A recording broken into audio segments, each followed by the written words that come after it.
Well, it's time to talk about it, man. You know, I've been quiet all season. You know, I ain't been saying nothing. But now I can talk about it. And before I say anything, I know that I ain't gonna, you know what I'm saying, Ohio State, they got some talented players. I ain't gonna sit here and say, oh, they trash, they not a top 10 team. No, like, Ohio State is a legit top 10 team, along with Indiana. They're a legit top 10 team, I think. But we can't make this, we can't act like Ohio State ain't beat nobody. And like, I've been quiet all year. Because Ohio State been the most consistent team. You know what I'm saying? But even when you play, you know, lesser teams, like you still, you know what I'm saying, you beat them 40-3 or whatever, 45-3, you know what I'm saying? That's still, you know what I'm saying? You do that weekly. You know what I'm saying? Like, okay. But it's like now that you're looking back at the season. And the way, like I said, I know Ohio State kicker missed like a 27, 20-yard field goal. You know what I'm saying? It would have been 13-13. But the point is, in that game, they still didn't have control over the game, is what I'm saying. Like, Indiana made some mistakes too. But it's like, I know you can say Indiana, oh, they number one team. Like, they're number one team. It's like Oregon last year. Like, Oregon was number one team last year, but we knew Oregon really wasn't number one team last year. If you get what I'm saying. Like, yes, Oregon went undefeated, but we knew that they wasn't the best team. And that's Indiana this year. I mean, we want to play this game like, oh, Indiana. You know what I'm saying? But truth be told, Indiana, to me, I mean, with Lane Kiffin, they not better than Ole Miss. They not better than Georgia. I mean, Oklahoma, Indiana, Oklahoma, Alabama. I mean, that's a toss-up. Right now I give it to Alabama. Oklahoma, I think Indiana is better than Oklahoma. And Texas A&M, I think Texas A&M better than Indiana. So, four teams, I think, better than Indiana. I mean, now I agree. Now Indiana better than Ole Miss. I mean, because, like I said, I don't know how. I can't say Ole Miss is better than Indiana without Lane Kiffin. I mean, that's. I mean, unless we want to downplay it, yes, Ole Miss still a talented team, but Lane Kiffin is what made that team go.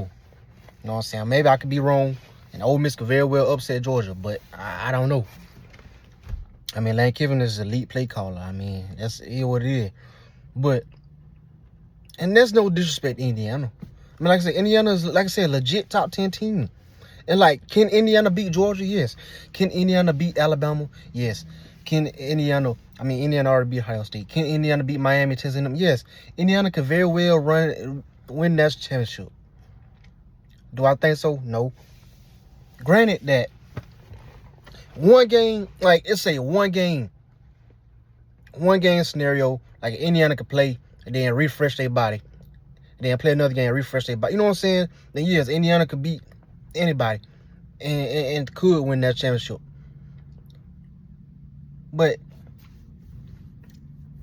Indiana is not scaring me. Like, and I know it's like, oh, Georgia lost Notre Dame last year, but that game, that whole week was weird. I mean, Notre Dame, they capitalized and they won. That was their time to win. Their best chance to win. I mean, it was a lot facing. You know, it's like saying here to make no excuse. I mean, Georgia lost the game. I mean, they got our coach. They got Marcus Freeman, our coach, Kirby Smart. But at the same time, it's like, if you watch the game, Kirby Smart wasn't the same. I mean, the dude Pops died a few days later. So it's like, and then you had the little killing, the dude, you know what I'm saying, where it all went down, you know, sad, you know, about over 5 people got killed. I think it was like 8 people, something like that. You know what I'm saying? But, you know, it's a whole weird week. You know, you got a backup quarterback. You know, even Notre Dame capitalized. So what I'm saying is, for Indiana, in my eyes, I say I could be wrong, but they like the 4th, 5th best team in the playoffs. As far as like a playoff run, like I say, one game at a time, they top 3. I think. No, they could be top 3. know what I'm saying? Ohio State, Georgia, and Indiana as a one-time thing. You know what I'm saying? Like one time, if the national championship was tomorrow, then Indiana will have a great chance to win it. But we got multiple games, and Indiana, I don't think can play Oklahoma or Alabama, then play Texas Tech, Oregon, then turn around and play Georgia, Ohio State, Texas A&M, or Miami for a national championship and win. I just don't see it. I could be wrong, but either way, this video is about Ohio State, and it might be a 15-minute video, but oh well. You know what I'm saying? Maybe the Ohio State fans come in and make it worth my while. You know what I'm saying? I'm making a video, but I would say this: Ohio State last year roster was better than this year roster. And I know you're going to say, oh, Ohio State, oh, they lost to Oregon, they lost to Michigan at home. But the thing is, though, the truth be told, that's just the truth. And I agree with it. Ohio State is a very talented team. I mean, you know, like Sonny Styles, Arvell Reese, Katie McDonald, Kaden Curry, you know, Kenyatta Jackson. I mean, these some good dudes. You know what I'm saying? Caleb Dines, you got what? 3 first-round players on defense, possibly 4. You know what I'm saying? You got Jeremiah Smith, the best player in college football. I mean, like I said, I get that. I know Jeremiah Smith going to get his, in the big game, 80 to 120 yards and touchdown if needed. You know what I'm saying? He going to get his. I get that. Cornell Tate, probably going to be a first-round pick. But, the truth be told, like I said, Ohio State offense last year was better than the Ohio State offense this year. I know you're gonna call me crazy, but because granted, because what we have here is, think about it, Indiana and Texas, the 2 best teams, two playoff defense. I'm gonna put it like that. The only 2 playoff defenses Ohio State has played. And granted, I know Ohio State, that was the first game. You know, first game versus Texas. I mean, it was Julian Sand first start, which is, I get it. You know what I'm saying? You feel like you control the game, and you had control the game for most of the game. So, but now you fast forward, you play Grambling State. You know, you played at Washington. You know, you played Ohio and Minnesota and Rutgers and UCLA and Wisconsin. You know, all these teams, all these struggling teams you played. You know, you played Penn State. You got Penn State at home, who put a lot of pressure on, got pressures, but I mean, like I say, Penn State just let up. It seemed like 600 yards to Rutgers. You know what I'm saying? So it's like you play Penn State. I mean, you know, Michigan not the same defense. Michigan defense is not all that. I mean, last year Michigan had 2 first rounders on that D line, Kenneth Grant and Mason Graham, 2 game-changing interior players, which that's how Michigan won the game last year. But this year, Michigan didn't have that. Michigan defense was not all that. Penn State defense was not all that. I mean, Abdul Carter was a big reason why Penn State, you know, defense had success last year. And all that was gone. So it's like, when you look at Ohio State's schedule, they didn't beat nobody.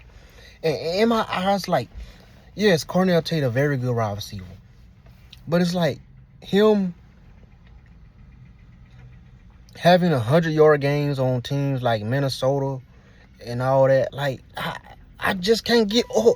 Definitely when you play a team like, and you had a chance at Indiana when your team needed you versus Indiana. Like, there's not no Rutgers and Minnesota's in the playoffs. I mean, out of the Power 4 teams. I mean, you know what I'm saying? I know you got James Madison, but you're not gonna play them. You know, you got Tulane, but you're not gonna play them. You know what I'm saying? I'm talking about teams that actually got to get through. Miami, Texas, and them, Georgia. Then, you know, then the other side of the bracket. There's not no stat padding teams. There's not no Purdue to stat pad on. There's not no Northwestern, no Wisconsin, no, you know what I'm saying? It is just mind-blowing, dog. Like, Ohio State get all this hype year after year. I mean, I get it. They wanted the Big Ten to be good so bad. You know what I'm saying? That's why Indiana and Oregon and Ohio State get all this hype. Because they want the SEC to go by the wayside. And, you know, and what's his name? Greg Sankey gonna help y'all. I mean, I feel like he's an op. I mean, I feel like he's worked for the Big Ten. I mean, try to add a 9-game schedule to the SEC that's already tough. You know what I'm saying? But, and it's like, I know you're saying, oh, how is Ohio State offense worse than last? Think about it, man. Ohio State had experienced quarterback. Will Howard played in a lot of games. You know what I'm saying? And he was a willing runner. Julian saying 6'1", 195, 200 pounds. You know, scared to run. Will Howard, 6'4", 6'5", 230 to 240 pounds. And I seen Will Howard drag 3 to 4 defenders, you know what I'm saying, and score a touchdown multiple times. Like in the red zone, I seen him drag a defender and score a touchdown. I seen him on 3rd down, 4th down, whatever. You know what I'm saying? They call it QB draw, and he get the first down by being physical. I seen that. Julian saying I haven't seen it. I ain't saying he can, but we ain't seen it.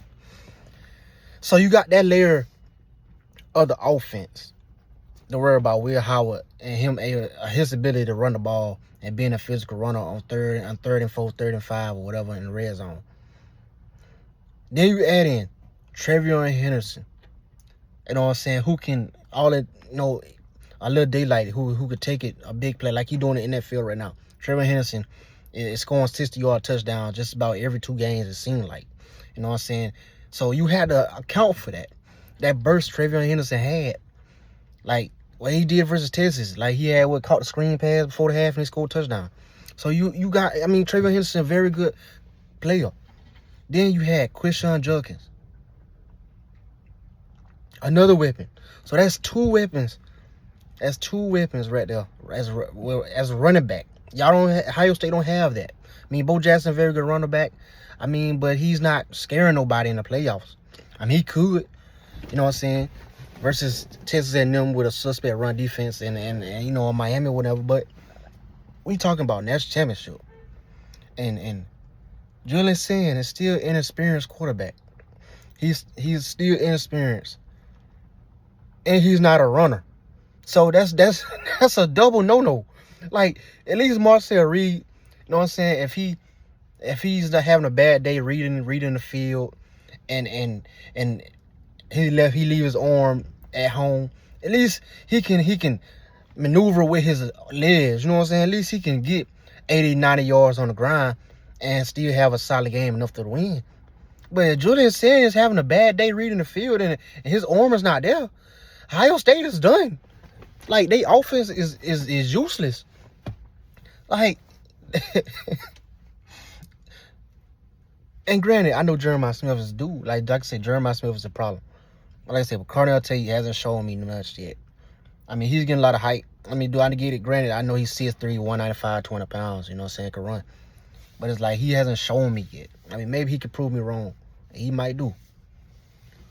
And Max Clare, I mean, he's a good tight end. I mean, probably going to be 2nd, 3rd round pick. But he's not scaring nobody. I mean, I'm talking about as a playoff team. Like, he's not scaring Georgia. You know what I'm saying? Bo Jackson not scaring Georgia. I mean, nobody has a run on Georgia all year. I mean, the only team that ran on Georgia was Ole Miss. And Ole Miss ran on Georgia because of Trinidad Chambliss. I mean, Trinidad Chambliss had like 90 yards rushing, I think. Somebody that he had more yards than the running back had. K'Wan Lacey. You know, K'Wan Lacey just had a touchdown. And you take away the run game, which Georgia already does well at. And now it becomes a throw and throw game. You know what I'm saying? Against, you got, let's say you put Dalen Everett with safety help on Jeremiah Smith. Then you got Cornell Tate versus Ellis Robinson, who been balling. You know what I'm saying? Who's been playing very good. I mean, hopefully he keep it up. Then you got Brandon Ennis over DeMello Jones. I'll take that. No, and you got Sand, who's not reading the field well and can't run. I'm just saying, dog. And it's like, and we say, and we know Ohio State defense talented, but at the same time, Indiana did just enough to win. And Omar Cooper Jr., their second best wide receiver, went down. I mean, I thought the game was over. I was like, I don't know how in the world is Indiana gonna move the football when their second best wide receiver went down. But somehow they managed to still do good enough to win the game. So, and it's like, how good is Ohio State really? And I know people gonna say last year, oh, they lost to Michigan, then they blowed out Tennessee, and they blowed out Oregon, and they dominated Texas. You know what I'm saying? They beat Texas, but it's like that's last year the better team. This year, I just don't see it, man. Maybe I'm wrong. Like, Ohio State can very well win that championship. Like I say, all it takes is one game, one play. I get that. One game, one play. And they can win the game. But it's like, they's not impressive in their schedule. They didn't beat nobody all year.